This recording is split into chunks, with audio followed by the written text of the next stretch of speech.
Sugar. Sugar is like the devil. Hello guys! Welcome to Roots and Knuckles. My name is Tiffany. Today I'm going to share the 11 tips on reducing your sugar intake. Oh my god, I'm so happy you guys are here. Can you guys believe that it's almost the end of the year, it's almost Christmas, and we're gonna start a new year soon. 2022 is around the corner. Can you guys believe that? Okay, anyways, today, since we're gonna be hitting the new year soon, and you know the whole new year thing, new goals, and you want to change all these bad habits, get healthy, start working out, like all these things are just kind of like boom, boom, boom, boom, boom coming at you.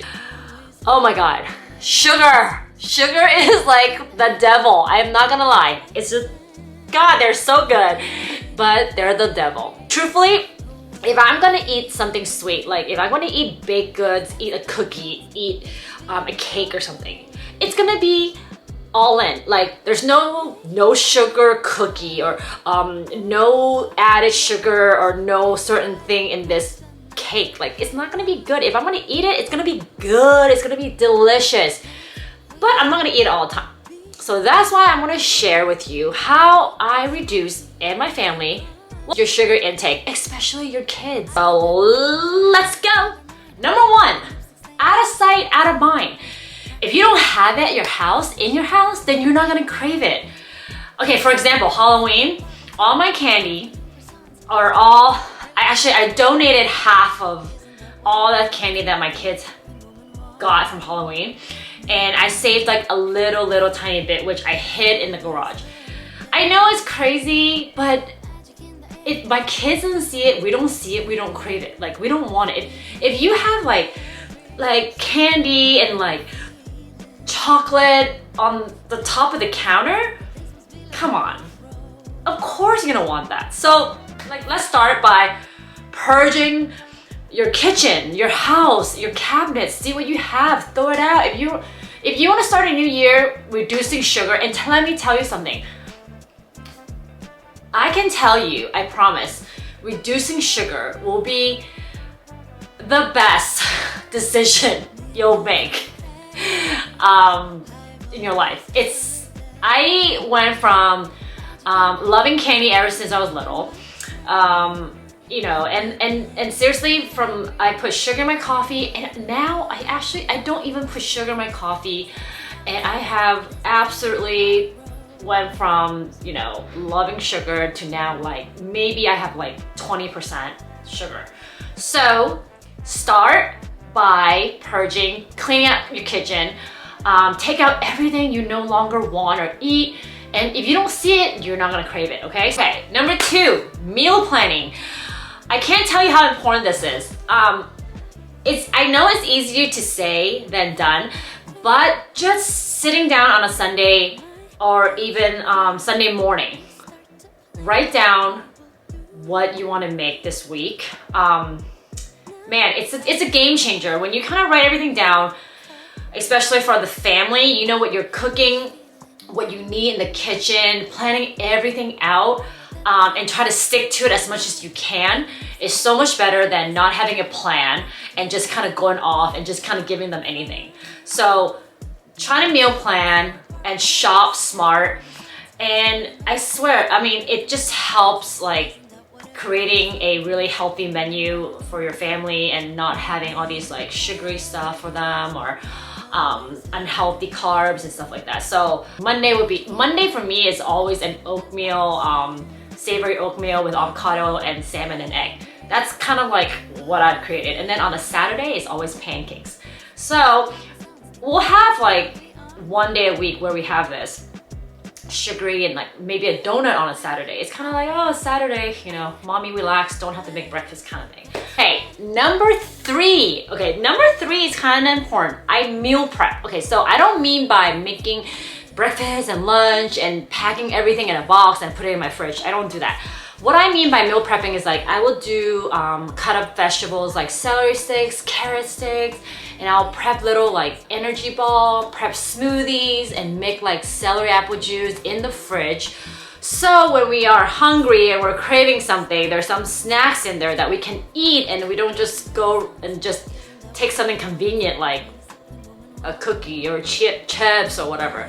So I think meal prepping is really important, you know, so knowing what you're gonna make, and you kind of have things prepped so when the kids are hungry, there's like, I do have this drawer where I think it's amazing. It's this little snack drawer where I put a lot of like nuts and seeds and goji berries, and I have some crackers in there. I have some little like okra, so just some of these little dry snacks, like snacks in there, and then I have it in there so when the kids are hungry, there's like better option. They can just pull the drawer out and you'll see like all the snacks. Okay, number 4 is you gotta fall in love with a healthy lifestyle. Like you can say, oh, I'm gonna reduce sugar intake, but if you don't love it, you're not gonna fall in love with it, then you know you're gonna do it for a little bit and you're gonna bounce right back. So this is like a marathon. You gotta keep it going, okay? You can't just be like, oh, I'm gonna have to do this, and then like a month later you'd be like,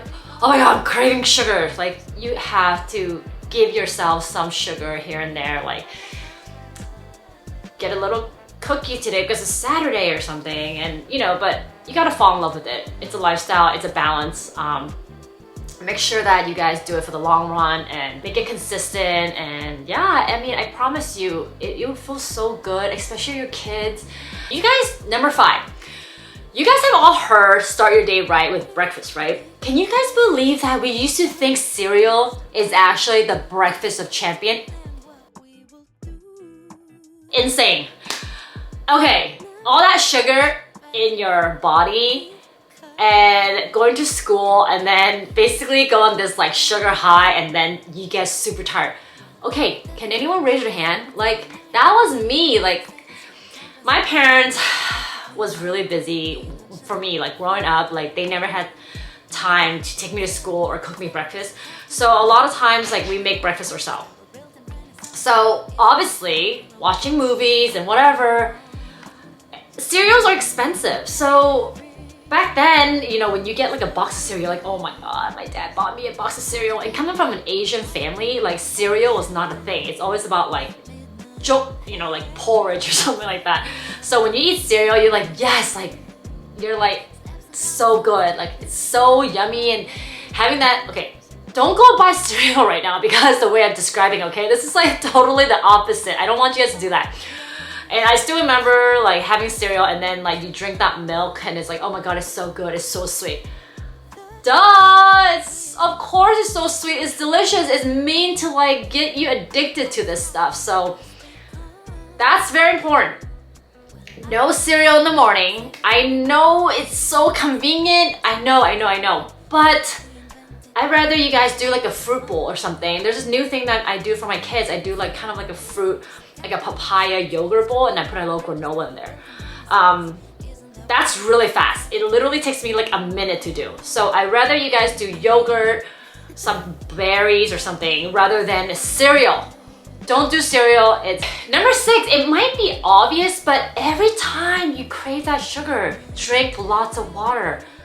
Staying hydrated, there's a science behind this. Staying hydrated is super important. So the way how I'm kind of like, you know, I can talk to you like I'm like a sugar, I've been through addicted to sugar, and now I'm no longer a sugar addict. I can tell you why and how I did it. I drank so much water. Like, seriously, every time I kind of like crave, you will go through this withdrawal like period where you're like, oh my god, I just need something sweet. Like I went through that. Kind of like a druggie, right? You're like craving it, you're like, oh my god, I need it right now. So what I do is drink lots of water, and then sometimes I'll eat a banana or like an apple or something, and I make these little almond butter, goji berry, chia seeds, and all these things, and then like I kind of make this little ball thing, and then when I'm really craving it, I'll just eat one of those. But I can tell you with this, you know, sugar addict, I no longer crave it. And I just drink lots of water. So one other thing is stay hydrated, it's super important. It also keep your mind pretty sharp because you know what happens when you're dehydrated. You get brain fog and like you get tired and you're weak. So make sure you guys drink lots of water so you're not weak and you gotta stay strong, and that's how you reduce your sugar intake. Number 7, this is important. Making all these healthy food and snacks very accessible to you. Like, you gotta trick your mind. Does that make sense? Like, you gotta trick your mind and you gotta trick your eyes. Like, I always put healthy stuff visible. Like, my fridge, you can see that there's like cheese and there's like juice, there's smoothie. That's the first thing you see in like my little fridge door. And you're gonna see like apples, and you're gonna see celery, you're gonna see all these fruits and like whole foods and all this stuff. You're gonna see like papayas and bananas and stuff on the counter. You're gonna see in their little snack drawer, you're gonna see healthy snacks. So it's all about tricking your mind and your eyes. So make sure you guys do that. It helps, trust me. Like when the kids are craving something, it's all about what they see. So when they see something, like, oh, okay, I'll have this. But if you put a donut on the counter and a banana on the counter, what are you gonna eat? Of course, a donut. So get rid of it. Make everything healthy visible so that you have more of that, intention to eat something healthy. Now that I cut down on sugar, not only that, I don't crave it, but for me, it's like I don't get tired after that sugar spike, right? And I also, you don't get tired, you don't want to nap after that sugar spike, and also, it's so much easier to get rid of that lower belly fat. So much easier. So I'll talk about that in another video. Number 8, I'm not a nutritionist, but just read, when you are eating these things, like just read the nutritional value, the label. Just look at the label. Look at how much sugar is in these drinks that you're drinking. Like, only thing we really drink is like coconut water. My kids, I don't even give them those juice box. Very rarely if they go to like birthday parties or something. But to tell you the truth, like if you just read like a can of soda, how much sugar is in it? If you read just like a Coke or something or whatever, it's like 36 to 40 grams of sugar. That's like almost 3 tablespoons of sugar that you're drinking in one setting. It's crazy to me. We used to drink soda a long time ago, maybe like 6 years ago. And there's still from time to time that we will, if we eat like a burger or fries, and we'll want a sip of soda or something. But me and Doug are totally repulsed by soda now. Like we can't even like drink it and be like, oh my god, this is so good. It's almost like we drink it now, we're like, oh my god, this is so gross. Like you're definitely repulsed by it because you don't drink anymore. And just thinking 3 tablespoons of sugar in one can, it's just thinking about it is like disgusting, right? So read the label, know how much is in these things that you're eating. And you know what? It's easier if you just eat whole foods. Whole foods don't even have a label. It's just straight good stuff that's going in your body. So, and also when you're eating out, train yourself. Like make good choices, make better choices, and start. It's hard at first. I can tell you gotta be really strong.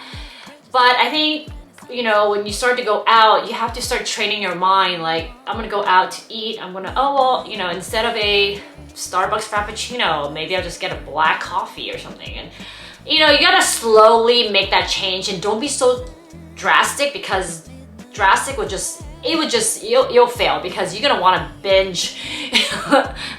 Trust me, you're gonna wanna binge on that. So make sure you just take it slow and start training your mind and just like slowly get in the groove. Number 10, everyone's different. So make your own rules. Like I'm different, you're different. You can't follow exactly what I do because we are different people. So if you drink soda 5 times a week, start reducing it to 3 times a week. And then start doing it twice a week. You gotta just slowly get in the groove of things. So reward yourself. Maybe like after this week of not having sugar, I'm gonna have Saturday, Sunday, I'm giving myself that grace, and I'm gonna have a cookie, I'm gonna have a cake, or I'm gonna have a frappuccino or whatever. You make your own rules and keep going and keep going strong and keep altering. Like it will change. Like I can tell you that it's hard, but I'm here to support you. I'm here. I know how you guys feel. It's hard. We are bombarded by sugar in this whole entire world. So it's hard to not want that cake and store or cookie and that ice cream or that boba place that you're drinking at, or that everything is sugar. That's how they make their money. So they want you to be addicted to it. Number 11, yay! I love the number 11. So number 11 is everything in moderation. You know, life is all about balance. You gotta live life. So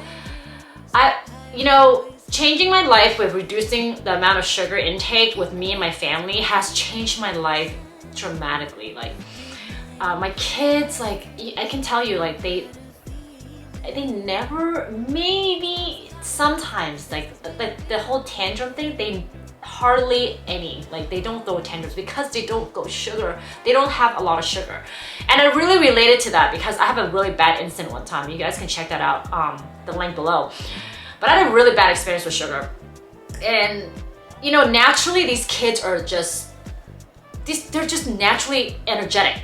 So when you add in that sugar and then they have this spike and they're like just going the sugar high and they're like running, they're like going crazy, and then all of a sudden, like an hour later, they crash and they just don't know what to do with themselves, and they just start crying. They don't know why they're crying. They just turn into these little like monsters.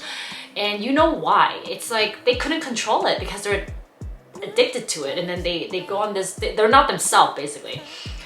And so, you know, I pretty much cut down on sugar like on my Monday to Fridays, and Saturday and Sunday, this is when I kind of give myself like, oh, you know, me and my sister gonna hang out, we're gonna have a little brownie, or we're gonna go, you know, have some dessert or something, have ice cream or something. We do that. Like, you gotta live life. Everything in moderation. You can't cut it out completely because I feel like you're cutting it out completely, you're gonna want it even more. And that's just how people are. Or is that just how I am? I'm like that crazy person that you don't give me something that I want it so much more. So live life, be happy, everything in moderation, and I can tell you it is life-changing. Cutting out, like reducing, let's just don't say cut it out. You don't want to cut it out completely. Just reducing sugar intake will change your life and family's life, I promise you. Maybe just start by cutting out soda. It's the easiest because it's the most convenient. And see what you buy and at the stores. And remember, when you go to grocery shopping, don't go hungry. Everybody knows that, right? Don't go hungry. When you're hungry, you're gonna always want that, ooh, that looks good, that bag of chips looks good, oh, that cookie. Do you ever always see those snacks and cookies at the aisle on the counter? Like when you're waiting for the next cash register, there's always these snacks, like they're looking at you. So yes, don't go hungry, because when you're full and you're satisfied, then you won't want to buy that cookie at that counter or that aisle. So I am so happy I made this video because this was one of the video that I really wanted to make. Getting to my fitness goal, the reducing the sugar intake definitely helped, like 100%. So I love it. I am so addicted to it. I think it's amazing. And you know what? Sugar does not make you healthy. So that's that, you know. Stick to more whole foods, leafy greens, fruits, all that stuff that's good for you. The natural sugar, not like the added sugar. You don't want any of that. So if you guys like this video, make sure to like this video. Please make a comment, show me some love. God, I've been doing this for almost a year already. This is like so fun for me. This is amazing. I love that I get all these comments from my long-term subscribers. You know who you are. I love you guys. You guys are amazing. You guys watch all my videos and you guys are commenting and letting me know what you guys think. That helps me grow as a person and helps me grow as a creator. It's just, it's such a great feeling, and I love sharing my life with you guys because when I know that I'm inspiring somebody about health and about how we live, it's just, it's just amazing. So thank you so much for watching. Make sure to check out my next video and make sure to subscribe if you haven't already. I love you guys. I am thinking about doing something very special for Christmas, so I'm almost at that 1,000 subscriber mark, so I'm super excited. I am not one of those YouTubers that I like kind of just went viral and like gained like 100 subscribers. I'm kind of like that slow and steady YouTuber that's like trucking along and waiting for that subscriber count to come up. So I'm so happy. So thank you so much. I will see you guys next time. Bye guys, take care.